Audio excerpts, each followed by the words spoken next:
Good morning, chào buổi sáng các bạn, là mình Kira đây. Ở trong daily vlog này thì mình sẽ chia sẻ cho các bạn về một ngày đầu tuần năng suất của bản thân, về cách mình phân bố, quản lý thời gian trong ngày để có thể vừa học, vừa làm, vừa nấu ăn, vừa đi tập thể dục, lại vừa có thời gian để giải trí hay là đọc sách thư giãn. Vậy thì cùng xem một ngày mới của mình bắt đầu như thế nào nhé.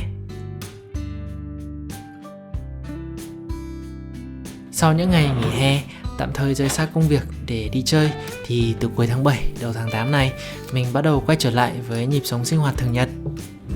Một buổi sáng của mình luôn bắt đầu từ morning routine hay còn gọi là thói quen buổi sáng. Hôm nay thì mình dậy sớm để cắm cơm cho bữa sáng và bữa trưa. Mình thì hay ăn cơm vào buổi sáng và nếu như còn cơm nguội từ ngày hôm qua thì mình sẽ làm nóng lại để ăn. Cơ mà hôm nay thì mình nấu cơm mới luôn.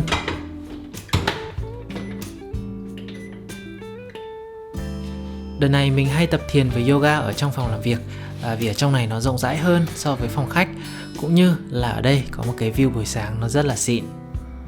Và vẫn sẽ là 3 phút thiền cùng với những động tác yoga cơ bản giúp làm nóng cơ thể, qua đó đem lại cho mình một cảm giác phấn chấn và sảng khoái vào sáng sớm. Kể từ khi có cho mình chiếc bàn làm việc nâng hạng độ cao này thì hầu như buổi sáng nào mình cũng sẽ đứng để viết nhật ký hay là check lịch trình của một ngày mới. Khi viết morning page thì mình hay tự đặt cho bản thân những câu hỏi như là hôm nay thời tiết thế nào, bây giờ mình cảm thấy ra sao, hôm nay sẽ là một ngày như thế nào, công việc quan trọng nhất mình cần làm là gì. Sau đó mình sẽ kết thúc với một câu nói tiếng Nhật Yoi ichinichi o, tức là chúc một ngày mới tốt lành. Mình vẫn giữ cho bản thân thói quen học ngoại ngữ qua ứng dụng vào mỗi sáng. Tuy nhiên thì mình cũng tinh giản đi một chút, tức là giờ đây mình chỉ giữ lại đúng thói quen học từ vựng tiếng Hàn trên app Anki. Còn trên Lingodeer hay là Duolingo thì mình tạm thời take a break, nghỉ một thời gian. Dù sao thì mình cũng đã đạt cột mốc 1.000 ngày học tiếng Hàn trên Lingodeer rồi, cho nên mình nghĩ cũng đã đến lúc giải nghệ một thói quen tuy tốt nhưng không còn quá quan trọng ở thời điểm này. Cơm vẫn chưa chín nên mình tranh thủ đọc sách khoảng 15 phút. Mấy ngày hôm nay mình đang đọc cuốn sách Hạnh phúc trong công việc. Thì mình nghĩ đây là một trong những cuốn sách self-help đáng đọc nhất luôn á. Mà bạn có thấy mình đang nhún lên nhún xuống không? Đây cũng là lý do khiến mình muốn đứng viết nhật ký hay là đọc sách vào sáng sớm. Đó là để tập bắp chân. Sáng dậy khi mà cảm thấy chưa đủ khỏe để tập cơ bắp như là hít đất thì có lẽ nhún chân là điều dễ làm, mà nó cũng sẽ giúp bắp chân mình to hơn. Với bữa sáng thì mình sẽ ăn cơm với một quả trứng ốp la mà mình hay đập vỡ phần lòng đỏ và ăn chín. Không biết có bạn nào giống mình không? Cùng với đó là một bát canh miso. Nếu có salad thì thêm một đĩa salad cũng sẽ rất là tuyệt. Tiếc là hôm nay trong tủ lạnh thì không có salad, nhưng mà thế này cũng là đủ cho một bữa sáng rồi đó. Ăn sáng xong mình sẽ pha một cốc trà. Và một trong những việc làm yêu thích nhất trong thói quen buổi sáng của mình, đó chính là việc ngồi nhâm nhi cốc trà nóng và đọc sách trên chiếc ghế sofa này. Bây giờ mới là 7 rưỡi sáng và cảm tưởng như bản thân đã làm được rất nhiều việc rồi á. Tất nhiên là mình cũng may mắn khi có được một công việc nó đem lại cho mình một sự tự do nhất định về mặt thời gian. Nhưng mình cũng biết ơn tính kỷ luật của bản thân, vì nếu không nhờ sự kiên trì và kỷ luật trong suốt 3 năm vừa rồi thì có lẽ mình đã không có được một thói quen buổi sáng năng suất và hiệu quả như ngày hôm nay. Bây giờ là 8 giờ, mình vào phòng làm việc và bắt đầu những công việc chính trong ngày.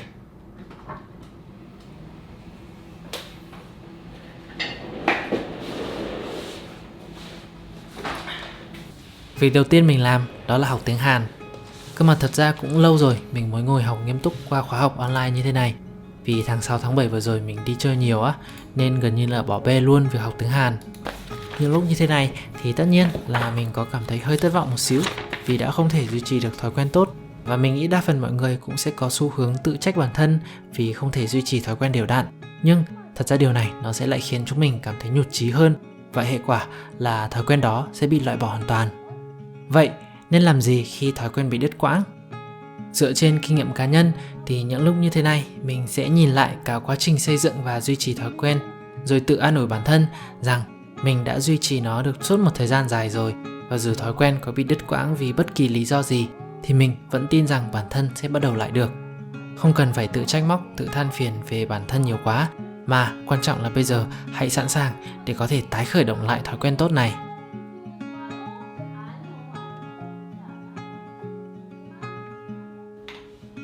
Sau khi đã hoàn thành 1 tiếng học tiếng Hàn thì 30 phút tiếp theo mình dành thời gian để đọc một bài nghiên cứu khoa học. Ở đây cũng là một mục tiêu mình tự đặt ra, đó là tìm đọc các bài nghiên cứu có thông tin hữu ích để bản thân có thể học thêm được nhiều điều, cũng như nó sẽ là một nguồn thông tin đáng tin cậy khi mình muốn đưa ra dẫn chứng cho một điều gì đó mà bản thân chia sẻ trên mạng chẳng hạn.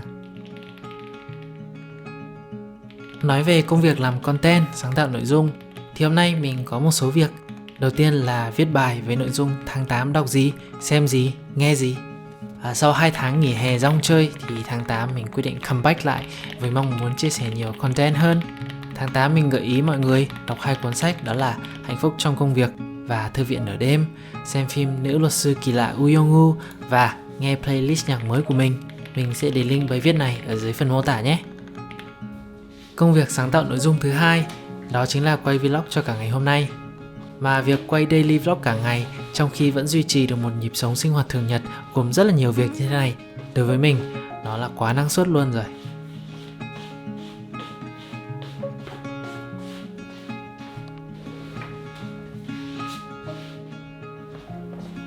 Đến 10 giờ thì mình nghỉ giải lao. Thường thì vào khung giờ này mình sẽ đi ra bếp và chuẩn bị một số món ăn cho bữa trưa. Hôm nay thì mình sẽ làm món thịt gà sốt teriyaki, nên điều cần làm bây giờ đó là ướp thịt với một ít muối và rượu trắng và để đó tầm 1 tiếng trước khi cho lên chảo rán.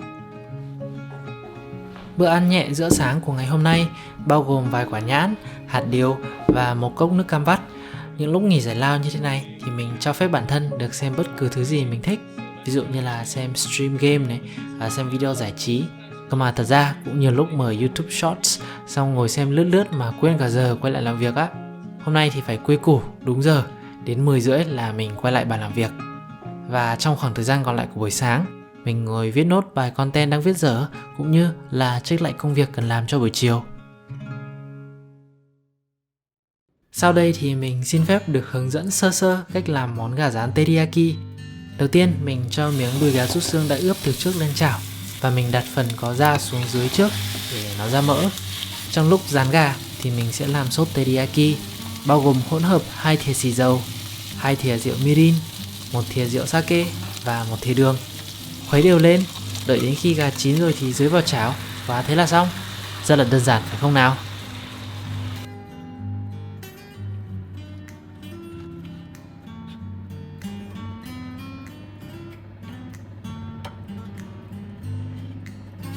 Và đây là bữa trưa của ngày hôm nay. Itadakimasu.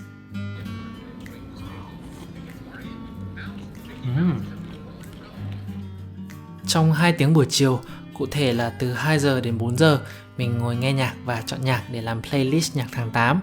Mặc dù đây là một việc làm khá là nhàn, nhưng nó vẫn đòi hỏi mình cần có sự tập trung nhất định để có thể chọn và lọc ra những bài nhạc hay, phù hợp với mood và chủ đề của playlist nhạc. Mặc dù có tận 2 tiếng, nhưng không phải lúc nào mình cũng có thể hoàn thành được việc chọn ra được hàng chục bài nhạc cho một playlist ngay trong cái thời gian đó. Nhiều khi việc chọn nhạc nó kéo dài cả một ngày luôn á. Rồi chưa kể là phải quay vlog hoạt động thường nhật của bản thân để chèn vào vlog nhạc. Thế nên là làm vlog playlist thật ra cũng không đơn giản lắm các bạn ạ. Thấm thoát đã đến 4 giờ chiều. Dù vẫn đang rửa rang công việc thì mình cũng vẫn sẽ dừng tay để thay quần áo và đi tập gym. Phòng gym ở ngay dưới tầng 1 của tòa chung cư mình ở mà lại miễn phí nữa, nên lại càng có động lực để đi gym mỗi ngày. Hôm nay là ngày push của mình, bao gồm tập ngực, vai và tay sau.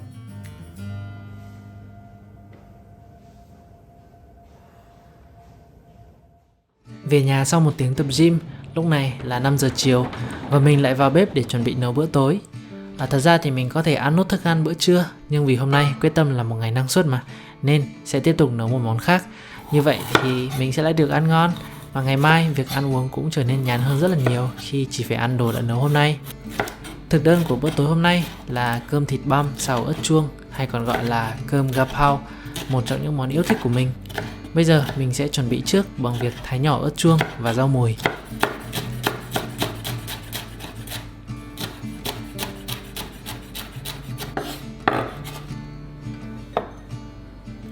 Mọi thứ đã sẵn sàng để được cho lên chảo. Đợi đến khi nào chuẩn bị ăn tối thì mình sẽ làm, chứ giờ vẫn còn sớm.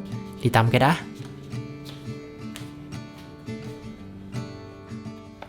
Cách đây 1 tháng, mình nhận được email từ một bên hãng nhạc cụ Cool Cartoons ở bên Úc. Các bạn ấy muốn gửi tặng chiếc Kalimba.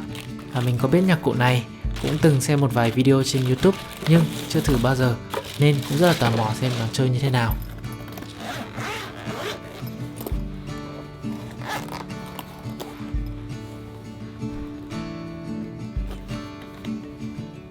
Wow.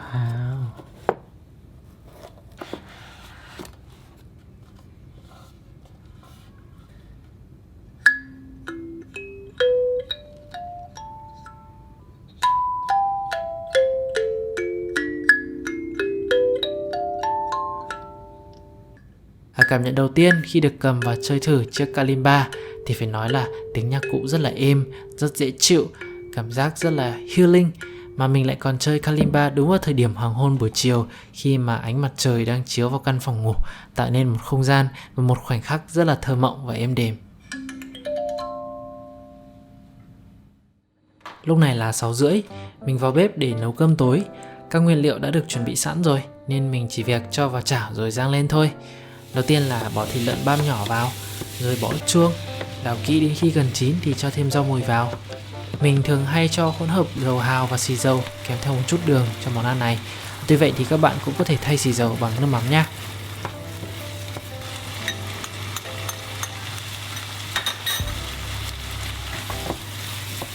Mình có dán thêm một quả trứng ốp la với mục đích là để làm món trưng bày trên đĩa cơm gapao này. Và cha-chan, đây là bữa cơm tối của mình.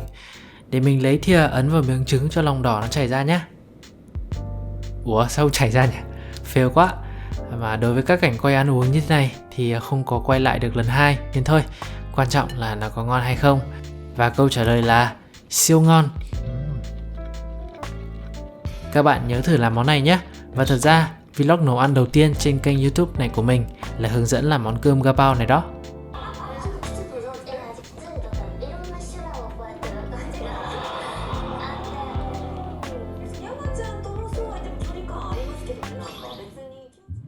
Sau khi đã rửa bát, dọn bếp xong xuôi, mình pha một cốc trà tiêu hóa rồi ngồi vào bàn làm việc để thực hiện một số thói quen trong night routine. Ví dụ như là ôn tập lại ngày hôm nay của bản thân, check xem list công việc ngày hôm nay đã hoàn thành hết chưa, rồi viết ra 3 điều mà mình cảm thấy biết ơn. Hôm nay mình biết ơn món quà nho nhỏ mà các bạn Cool Cartoons tặng cho mình, đó là chiếc nhạc cụ Kalimba. Mình biết ơn đôi bàn tay lành lặn cho phép mình được nấu những món ăn ngon và làm rất nhiều việc khác. Và mình biết ơn vì hôm nay mình vẫn cảm thấy khỏe mạnh. Xong xuôi các thói quen buổi tối trên bàn làm việc, mình sang phòng ngủ, ngồi xuống chiếc ghế lười, vừa tận hưởng view đẹp bên ngoài, vừa đọc cuốn sách trinh thám của bác Higashino Keigo. Cuốn mình đang đọc có tên là Cuộc diễu hành thầm lặng, và đây là cuốn sách thứ 13 của bác Keigo mà mình đọc.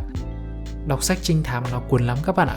Một cuốn sách dày 500 trang mà mình chỉ mất có 2 ngày để đọc xong. Và một ngày năng suất của mình đến đây là kết thúc. Cảm ơn các bạn đã đồng hành cùng mình trong suốt ngày hôm nay từ sáng cho đến tối.